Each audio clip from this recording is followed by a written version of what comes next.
Continuação da introdução. Controle universal dos ensinamentos dos Espíritos. Na nossa posição, recebendo as comunicações de perto de 1000 centros espíritas sérios, disseminados sobre os diversos pontos do globo, estamos em condições de ver os princípios sobre os quais essa concordância se estabelece. É esta observação que nos tem guiado até hoje, e é igualmente a que nos guiará nos novos campos a que o Espiritismo está chamado a explorar. É assim que, estudando atentamente as comunicações chegadas de diversas partes, tanto da França como do exterior, reconhecemos na natureza toda especial das revelações que há tendência para entrar em um novo caminho e que é chegado o momento de dar um passo à frente.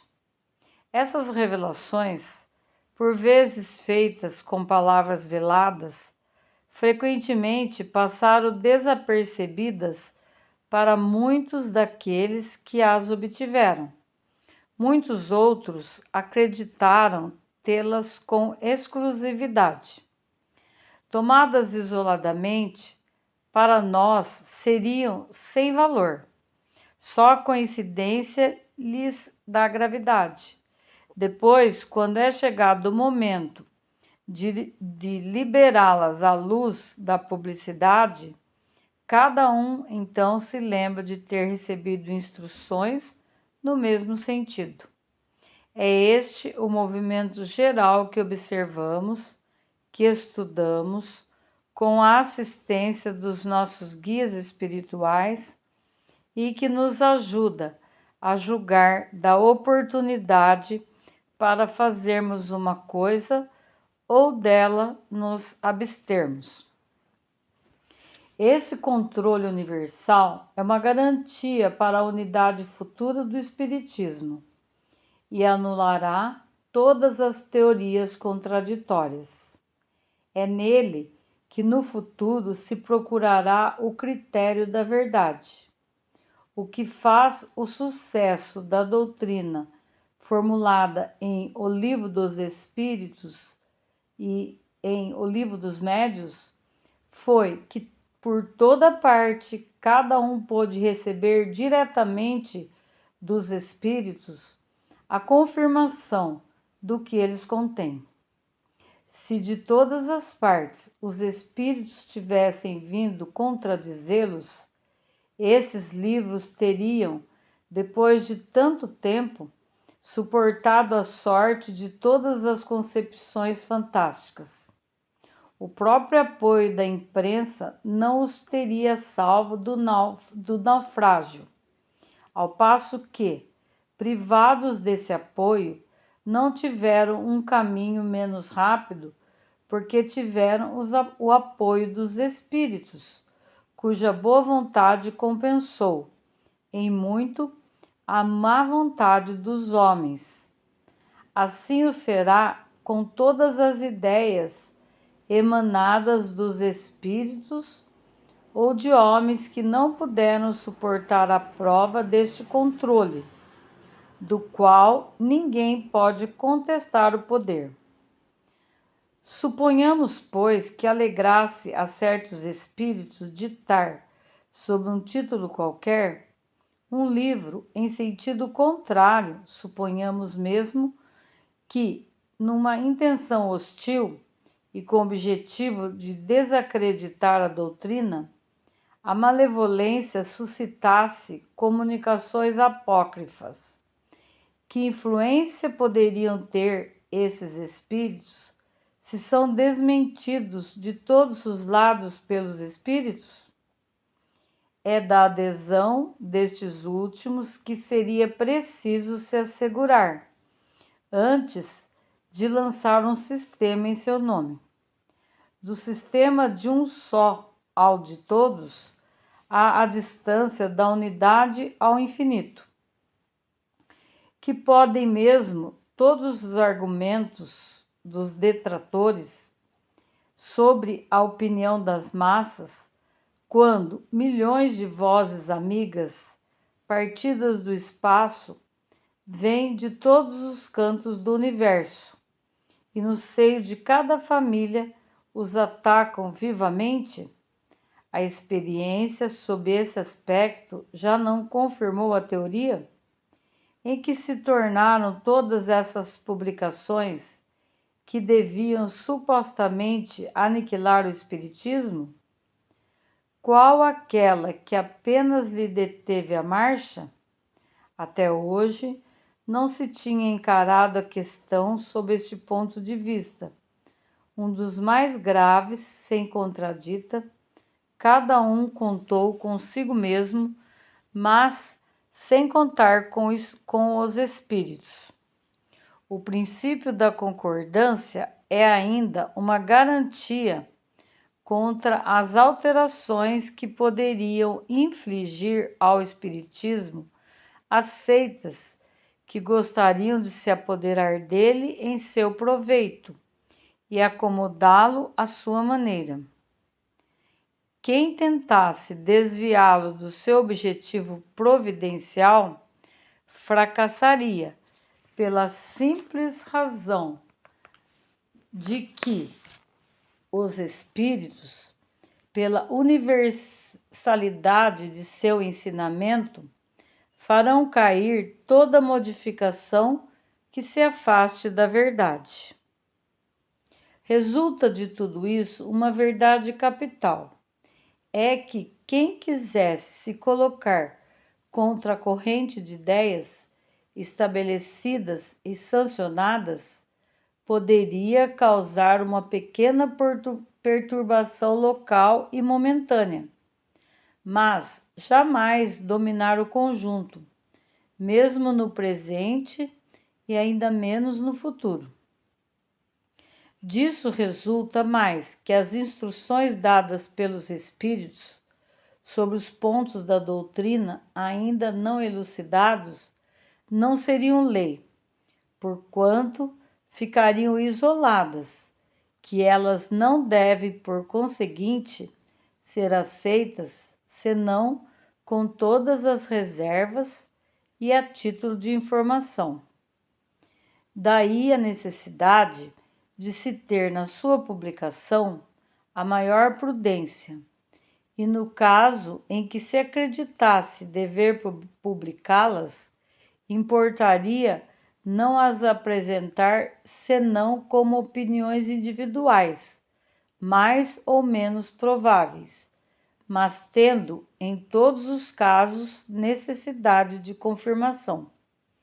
É esta confirmação que se precisa alcançar antes de se apresentar um princípio como verdade absoluta, se não se quer ser acusado de leviandade ou de credulidade irrefletida. Os espíritos superiores procedem nas suas revelações com uma extrema sabedoria.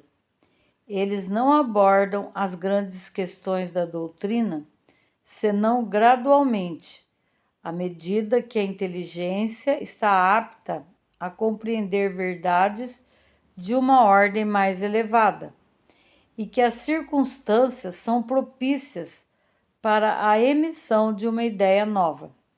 É por isso que, desde o princípio, eles não disseram tudo, e não disseram tudo ainda hoje, não cedendo jamais à impaciência de pessoas apressadas que querem colher os frutos antes de amadurecidos. Seria, pois, supérfluo querer antecipar o tempo assinalado para cada coisa pela providência, porque então os espíritos verdadeiramente sérios recusariam positivamente seu concurso. Mas os espíritos levianos, pouco se incomodando com a verdade, respondem a tudo. E é por essa razão que, sobre todas as questões prematuras, há sempre respostas contraditórias. Os princípios acima não são o resultado de uma teoria pessoal, mas a consequência inevitável das condições nas quais os espíritos se manifestam. É evidente que se um espírito diz uma coisa de um lado, enquanto que milhões de espíritos dizem o contrário a lures, a presunção da verdade não pode estar com aquele que está só, ou quase só na sua opinião. Ora, pretender ter razão sozinho contra todos seria tão ilógico da parte de um espírito como da parte dos homens. Os espíritos verdadeiramente sábios, se não se sentem suficientemente esclarecidos sobre uma questão, não a decidem jamais de um modo absoluto. Eles declaram não tratá-la senão sob o seu ponto de vista e aconselham esperar a sua confirmação. Por grande, bela e justa que seja uma ideia, é impossível que ela reúna desde o princípio todas as opiniões. Os conflitos que dela resultam são a consequência inevitável do movimento que se opera. São mesmo necessários para melhor fazer ressaltar a verdade, e é útil que eles ocorram no princípio para que as ideias falsas sejam mais prontamente desgastadas. Os espíritas que nisso concebessem alguns temores devem estar, pois, tranquilizados. Todas as pretensões isoladas cairão, pela força das coisas, diante do grande e poderoso critério do controle universal. Não é a opinião de um homem que se deverá aliar-se, mas a voz unânime dos espíritos.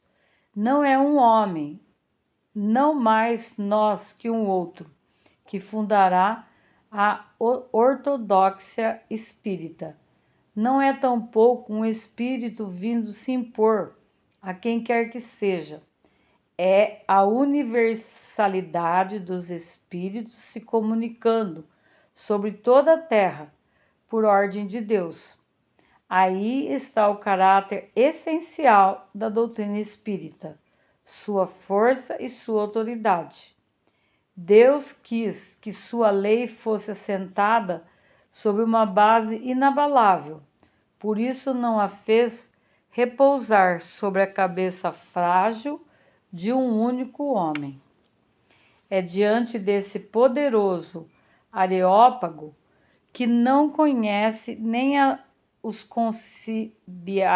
conciliábulos, nem as rivalidades invejosas, nem as seitas, nem as nações, que virão se quebrar todas as oposições, todas as ambições, todas as pretensões à supremacia individual, que nós mesmos nos destruiríamos se quiséssemos substituir esses decretos soberanos pelas nossas próprias ideias.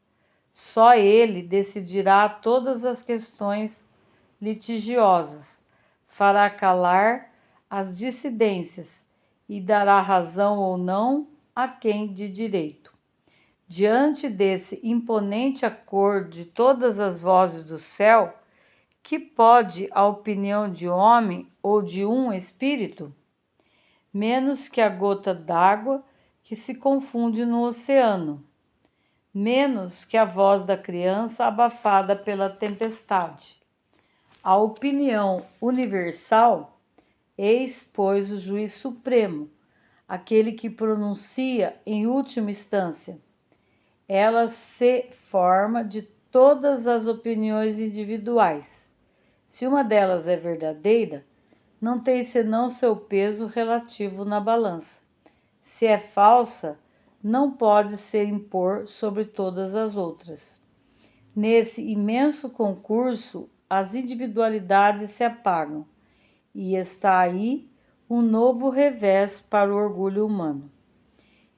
Este conjunto harmonioso já se desenha. Ora, este século não passará sem que resplandeça em todo o seu brilho, de maneira a fixar todas as incertezas, porque até lá vozes poderosas terão recebido missão de se fazerem ouvir, para reunir os homens sob a mesma bandeira, desde que o campo esteja suficientemente lavrado. À espera disso, aquele que flutuasse entre dois sistemas opostos poderia observar em que sentido se forma a opinião geral.